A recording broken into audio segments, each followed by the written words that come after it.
কেউ একজন আপনার মেসেজে বিরক্ত হচ্ছে জেনেও আপনি তাকে বারবার মেসেজ করে যাচ্ছেন, কারণ আপনার কাছে তার প্রায়োরিটিটা সবার আগে।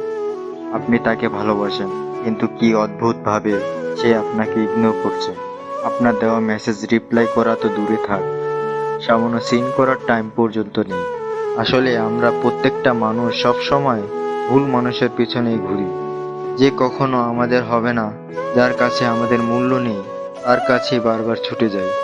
আমরা মানুষ হিসেবে বড্ড অদ্ভুত, আবার আমাদের চাওয়াগুলোও প্রচন্ড রকমের অদ্ভুত। মানে যে আমাদের চাইতেছে আমরা তাকে পাত্তা দিচ্ছি না, আবার আমরা যাকে চাইতেছি সে আমাদের পাত্তা দিচ্ছে না।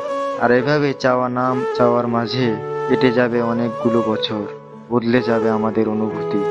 কেউ আগের মতো থাকবে না, ভালোবাসাও একই জায়গায় হয়তো থাকবে না, কারণ তখন